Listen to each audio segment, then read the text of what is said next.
You're watching Plus TV Africa, and this is Tea Time, where we bring you all things entertainment. As mentioned during the morning edition, we do have a studio guest, and you know how we do it right here. We bring you only the most celebrated talents. Yes, we'll be telling you who is here in the studio with us in a short bit. But first, I'm Tokunbo Taiwo, here with the regulars, the enchanting Elsie Godwin, and the outspoken and always blunt Ife Oshunkeye. Hi, guys. Oh, good heavens. Ife has started everything straight. Yes. Are you okay? Ask Ife. Ife, what is new? Exactly. What's new? J-Lo and Alex Rodriguez got engaged. Yeah, that's new. And she said yes. Obviously, they got engaged, so she said yes. Okay. Yes, so let's see how long that would last, you know, celebrity marriages. Especially when it's in the public eye, it tends to crash, you know. I'm glad you're saying this because, you know, one of the things that I noticed about this relationship is that J-Lo has been the one that has been pressurizing him to, you know, to pop the question. We spoke about this then, Tokunbo. What did we say? About this whole pressure thing, and I don't think she's pressurizing the guy because but she's pressurized him in the past, and it was obvious then. Yes, now she's pressurized him in the past. Article they asked her if she wanted. She said, of course, she would like to spend the rest of her life with That's what I'm saying. special, but she wouldn't want to force anybody to do it. Yeah, right. After many clapbacks on her, people she has been pressurizing. We speak based on fact on this. How do you know then? How do you know then that she didn't pressurize him? I'm not saying I know that for a fact, but I'm saying you shouldn't say it for a fact too. That I know it for a fact because I've watched his interviews. And he said she pressurized. No, it's the impression that he gives. Thank you. Yes, but when you watch the video, impression and I mean, no, impression and assignment. So you gave us assignment. What did you? Did I not tell you guys the answer? Because I can't remember. Oh, there you go. Even if I can't even remember. Oh, yeah. All right. So as mentioned earlier, we do have a studio guest, and I think it's time to introduce him. He's a Nigerian film, television, theatre, and voice actor. His first acting experience was at the tender age of 5, all the way back in primary school. He's best known for his roles in the TV series Giddy Up and An African City, and has featured in as much as 30 Nollywood movies, including his first film, ZR7. That was way back in 2010. Desperate Housegirls, Lekki Wives, and Journey to Self. He has also featured in a couple of music videos by both Wajay and Fowles, and has won many an award, including Best Actor in Short Film and Best Actor African Collaboration. And with over 115,000 Twitter and Instagram followers, ladies and gentlemen, allow me to introduce the discerning, the deserving, and the distinctive Deyemi Okonlawon, aka Deyemi the actor. Drum rolls. Welcome to Tea Time. To the show. Thank you. I see how you packed all the D's. Yes. Discerning, deserving, distinguished. Was that it? Was that Yes. He's known for that. For the D. Yes. Right? Deyemi. Okay. Yeah. Okay. For the D, that didn't come out right. I was hoping nobody would notice, but you just had to go there, right? He had to. Oh, good heavens. Anyway, where do we start? Okay, let's start with actually your name, since we talked about that before, you know, the introduction. Deyemi the actor and Deyemi Okonlawon, they're two separate people. So tell us who is the alter ego, who's the real person, who's behind both personalities, and, you know, everything that surrounds Deyemi the actor and Deyemi Okonlawon. So Deyemi Okonlawon is me. That's the real person. And it's totally different from the make-believe Deyemi the actor, because I literally created that character to deal with the entertainment industry. Like, I'm a very quiet, people would argue, shy and reserved. Reserved would be the word. I'm an introvert. I love to read, just sit in my house, watch a good movie, play with the family, you know, and things like that. But Deyemi the actor, red carpets, makes noise up and down the place, you know, all over TV, lives the glam life. In my house, I wash plates, you know, I change diapers. Domesticated. You know. Yeah. Good heavens. Well, who would have thought? Two different people. So how much of a time do you have to be Deyemi Okonlawon? Oh, I make sure that takes up a significant part of my time. for me, family comes first. God comes first, family comes next. Okay, let's talk about family actually, you know, because you got married like way back in 2013, correct me if I'm wrong. 2013, yes. Yeah, and your first child was in 2017, 16? Yes, 16? yes, 16. Okay, so was that intended or was there some barrier at the time? We had to wait. So initially it was a plan to, you know, spend the first, I think, year or so. In the honeymoon period? Yeah, just being, okay, get to being know each other. in that zone. I also did resign from my corporate job within that same year. So having kids really wasn't going to be the first thing that we were going to do. I was just coming into a new industry, trying to understand and just get my foot in the door. But then it got to a point where we started to try, and it took a bit. It took over a year. And at some point, we have been told that we may not be able to have kids. Oh my goodness, how was that, you know, dealing with that? What was your initial reaction? Honestly? Okay, so my wife came back from the hospital and she was crying. Oh. She was crying, she was like, oh, this is what they said, and this is it. And I was just quiet, and I was waiting. And I held her in my arms, and she would cry until she was done. And then she was breathing, you know, I think. Yeah. And then I looked her straight in the eyes and I said, that's not what God told me, okay? So just calm down. I'm telling you it's going to happen. I've never told you anything, you know, and it has failed, so trust me on this. A few months later, she walks up to me, and she can be such a drama queen sometimes, you know, and she just says, I think it was on Oh, she's watching. Yeah, I'm sure she's watching. And she just goes, congratulations, Daddy. And I'm like, yeah.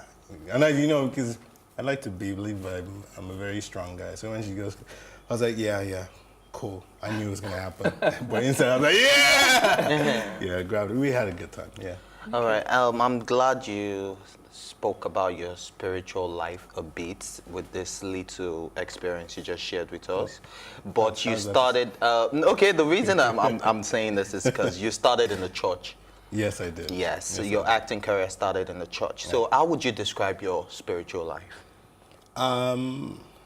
As separate from being a Christian, because they're two different things. Yeah, or your... it's one thing to go to church, it's another thing to be spiritual. Yeah. Those are two different things. You know that, right? Yeah, I know. So your spiritual life, my like, spiritual life? yeah, the real one. I'm a firm believer in the fact that there is a God, right? And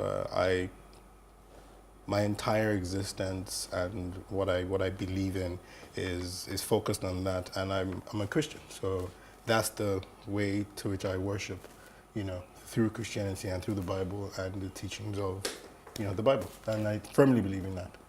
So, do you mind me asking? Because when you shared your first experience regarding, you know, having your first child, you said you knew beforehand, you know. So, was that through a dream, a premonition, or did he speak to you fake. directly? You know what? Hold on to the answer. We need to go on a quick break. When we return, hopefully he'll be able to answer that question. We'll be carrying on with our conversation with our studio guest. Yes, Nollywood actor Deyemi Okonlawon, aka Deyemi the actor. We'll be right back.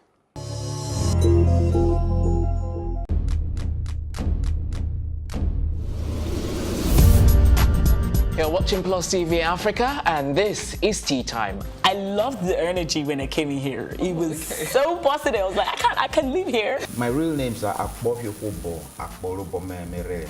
I think my father is a comedian because most times when he calls me, he's like, yo, make sure you use condom, you know, them girls out there. So are you telling me I should have shot my shots? Ife, you are my younger brother. Age is nothing but a number. What? I'm a vampire. I believe in equal rights for women, and I also believe that a man is the head of the house, so we need to draw our limits somewhere. It feels so good. Now can I do my jam now? Yeah, you can.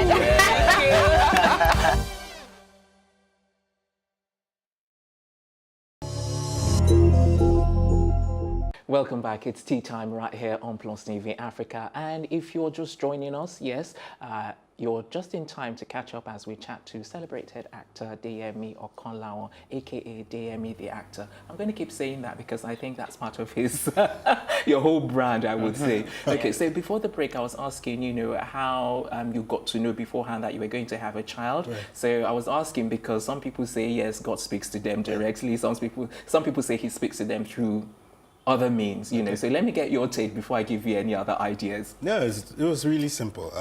As I said, I believe everything in the Bible. So be fruitful, multiply.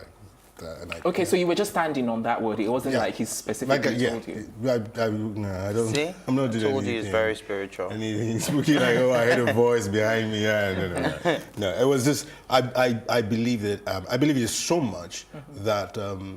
After that incident, what I did every day was to send her pictures of babies, right? And to put the image. In fact, I sent her pictures of twins. So I kept sending pictures of twins every single day until she said it. And then when she said she was pregnant, I was like, okay, so is it twins? She said, no, it's what? I was like, how did I miss that? Because I really expected to have twins. And then a few months later, we had the second one. So I was like, okay, these are the twins. This is like, they're so close together, they're like twins. So I just accepted that, you know, but yeah. All right, so, you know, when people are doling out your accolades, they forget the animation parts. Animation? Yeah, that you won Best Animation in Iredu. Iredu. Yes, am I correct? Yes. Yeah, so do you think Nigeria is ready for animation? And are we well equipped for that in the industry? Absolutely, absolutely. I've seen some phenomenal work going on around. I'm sure you've seen clips of different animations that companies have been using for advertising and the likes. I think Nigeria is more than ready. I think we have the skill. I think we actually are like, we can compete on a global scale when it comes to creative talent that we have. Budgets will always be a bit of an issue because those movies that you see coming out of Hollywood, the animations, they are very expensive to make. Over here, you know, we just try to manage with what we have, and good stuff still comes out. Okay. Yes. All right. All right. So I want to ask a question that is totally unrelated to you, but the reason I ask is because you're in the acting world, and this is related to acting. You know. So let me ask you. It's regarding the Justice Smollett case. Yes. So I know you've lived in the US. You know, you went to New York for a film academy. You know, and you're an actor here in Nigeria. Right. So I'm sure you can, within your sphere of experience, you know, you can probably contribute to this story. So as an actor, I just wanted to ask, you know, what your take is. Can you actually identify with the fact that someone would actually stage, you know, something like that, you know, just for the purpose of their career? And if you don't think so, why not? I don't think it's particularly limited to acting. People do lots of strange things to get ahead, you know, and they'll concoct these ideas and these plans in their heads and they'll execute. Now I don't know the full details of the Smollett case. I hear it's still being tried, so let's wait until the full details come out. Everything's alleged right now. But I do believe that, you know, there's a possibility anywhere, any industry, of somebody just deciding to do something strange. You know, it's not too far-fetched. I mean, I'm an actor. I've seen different scripts. Scripts come from people's imaginations, and people can imagine such things. I promise you, it can happen. Okay. Have you done anything out of the ordinary just to go viral or for clout? Go viral? I put in the work. Out of the ordinary. I work like really hard. If that's out of the ordinary, I work extraordinarily hard. Something that isn't true, you just make it up so that you can just trend, be in the news? Or do you know any one of your colleagues that have done that? Yeah. You know, so the issue here is this, and I hope you do realize that, as I said, I quit my job in 2013. I was the head of marketing for one of the big 5 e-commerce companies in Nigeria. And so from a marketing perspective, you can create buzz. And some people use negative buzz. Other people try to do positive buzz. But what's more sustainable is if you're constantly just building your brand persistently over time. So it might take you 10 years to garner followership or customer base of 100,000. Meanwhile, you do something highly negative or hopefully positive, and it will get you some kind of mileage. Now, is it sustainable over a long period of time? Not necessarily so. So I don't buy into the idea of trying to create buzz, unnecessary buzz. Like, there are things that I would do, though, that I believe that would grab people's attention. For example, if I'm involved, and I am involved, in some charity work that I do. And then, of course, people like some of the blogs, informational blogs, have carried things like that, you know, and expose, because it's really my younger brother who does it, and I support him. And they just brought it out because he won an award from the governor of Lagos State, and they put it out there. Now, some people pay to be put on those blogs. Yeah. I didn't have to be. I didn't have to pay. You know, so there are things like that that I would do, projects that I would do. Like, I'm doing a movie that has something phenomenal in it. I did Blink, one of my first short films. That was the one you were underwater. Underwater. Had Wow. you ever seen anybody shoot underwater before? I don't think so. In Nigeria, it had never been done. It had never been shown. I had never seen it. And so when I saw the project and I saw what it involved, I took on the job. Now, did it create buzz? It did. The accident scene was another really interesting scene, and it was very well done. And that created a buzz. You know, the entire short film created a buzz. It started off my acting career, so to speak. And I want to quickly touch on that, the underwater thing, because I understand that you had to like get, is it breathing classes? Breath, yeah. Or breath? So what we did was breath trainings. And Oh, it was individual. I didn't go to a class or anything. The director and I, because we were going to be the two people, you know, underwater, we had to do breath exercises for weeks. You know, it was a bit of a competition. You know, how long can you hold your breath now? 1 minute, 30 seconds. How long can you hold it? I can do 1 minute, 45 seconds. Oh, I can do 2 minutes. And we had this healthy competition going on. And then when we got underwater, we realized that we couldn't hold all the oxygen in, or else we would float. So we had to go in like half-mast. And then the struggle was, who's going to give up first?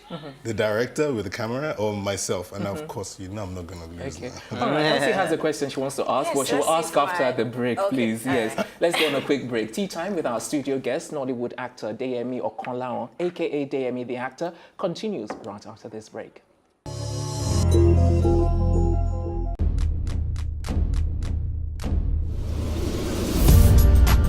You're watching Plus TV Africa, and this is Tea Time. I loved the energy when I came in here. It was so positive. I was like, I can't live here. My real names are Akbofiofobo, Akbolobomemere.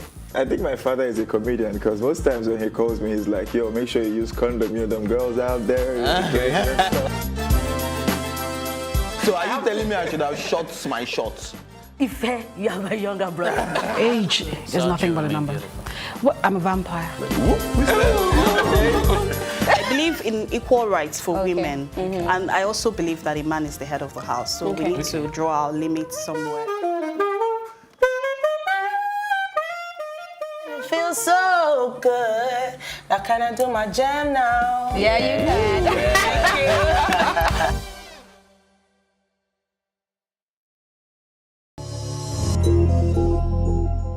Welcome back. It's Tea Time right here on Plus TV Africa, and we're moving on as we continue chatting to Nollywood actor Deyemi Okonlawon, aka Deyemi the actor. Before the break, Elsie was going to ask him a question. Yes, I was. Let's see if my village people will leave my truths today. Okay, so we had Patrick Doyle on the show last week, and he was talking about family values and how people bring their personal lives to social media. And I've also noticed that you try not to do that. You don't put so much of yourself, at least your personal life, on social media. Is that deliberate? And do you think bringing personal issues to social media helps or breaks the relationship like we started in the beginning? So those are two questions. So the first one is that why do I, or that I separate my my personal life from, well, you see, I try as much as possible to leave things Deyemi the actor, Deyemi the actor. So you hear about my films, you see when I'm out, you see things like that on my social media. But it's inevitable. Like, I love my family. So there are times I want to celebrate something like a birthday or whatever, just celebrate the fact that I love them, and then that comes out. But that happens very rarely. Doesn't mean that I don't love them, you know, but very rarely, and I keep them out of that whole space. So that's for me personally, that's what I believe in. Now, about bringing issues on social media, look, we need to understand certain things. Not everybody can deal with issues the same way, okay? And we have to understand this from a very empathy-based view. people sometimes don't have a channel to vent, and they need it. And if they don't get it from the people around them, or from from therapy or whatever it is, they will bring it on social media. Is it right or the best way? I don't think so. But am I going to castigate anybody for bringing their issues online? No, I'm not. Because I understand how human beings, are. It's a very sensitive thing. I would rather you vent online than do something silly to yourself. Right? Yeah, but is understanding, an excuse, for accepting other people's venting on social media? Well, you see, for me, it's always going to be from a position of love. I'm like, this person is going through issues. What do you need? Now you've done something I don't particularly agree with, but I'm going to overlook that to see the person, to reach out to the person. Guy, babe, what's happening? How are you doing? Are you okay? Do you need someone to talk to? I'm praying for you. Okay, know that no matter what's going on, no matter what anybody's saying, that at least you have somebody, one friend who's praying for you. Hopefully that gives them some kind of encouragement and support, and I try to do that, as often as I can, whether or not there are social media, talking blowouts. about reaching out, really, the love in the industry.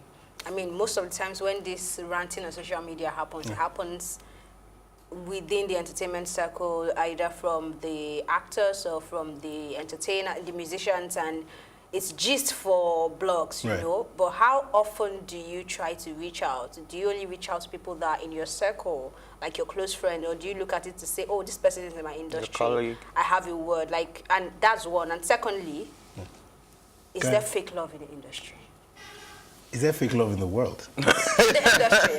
Let's focus on entertainment, because I mean, we get to see so many actors come out and say, stop posting that picture, this is fake love, you're not supporting me. I mean, we see them go at each other. So forgive me if I'm going to make it direct to the entertainment in Nollywood. Let's just say in Nollywood. Even now you're making it even more direct. So there will be people who, for whatever reason, show support to be able to get something in return. So it might not be true, okay? Now, do I know any such people? No. Do I know for a fact anybody who's done something like that? No. Would I call the person out publicly when they do something like that? No. Now, the other question was what? Do you reach out, or do you reach out to anybody? People in the entertainment industry? I only reach out to my friends. Okay. People that I know and I have a relationship with. Now, there have been instances where things have happened, and I've seen on people's pages, and then I could say something positive. Because you see, we all have these trolls coming up. There's always negativity. I mean, someone lost a child a few months ago, and people just came on the page and, and just to say, God bless you, God keep you, be strong, and just be positive in this sea of negativity. That's how I would handle that. But if it's my friend, and the person's around, and I can make a phone call or go visit, I'll visit. If the person isn't around, and I can send a message via WhatsApp or Instagram DM or whatever, I would do that. Okay. So you make quite an impact in the short film sector, and I'm wondering. When I started, yes. Yeah, when you started. So I'm wondering why you left that, because that is an industry within the industry that hasn't been really explored like that. So why won't you carry on with short films? Traditionally, short films are for new entrants. Right? They act like your CV, like your resume coming into the industry. That's why young filmmakers will do short films. Nobody's going to give you how much millions to go and shoot a film when they don't know what you can do. And then actors use that as their calling card. I used to use it, I did it a lot. I used to use it as an elevator pitch. When I walk up to producer, director, hi, my name is Deyemi Okonlawon, I'm an actor. Oh, by the way, I've done something really small. If you don't mind, can I show you? I just bring it by the phone, I show them, and they're like, oh, interesting. Okay, let's have a conversation. And that was always, and of course, Blink was such a great short film that, I got people calling me to work. All right. Unfortunately, we're out of time, so we're going to wrap up right here. We're back tomorrow, though, with the latest entertainment headlines. Until then, a big thank you to my co-anchors, Ife, Elsie, the production team as well, and of course, our studio guest, Nollywood actor Deyemi Okonlawon. Thank you very much for coming on the show. Thanks, guys. I am Takumbo Taiwo, and my goodbye to you is in Spanish. Hasta mañana, hasta luego. We'll see you tomorrow.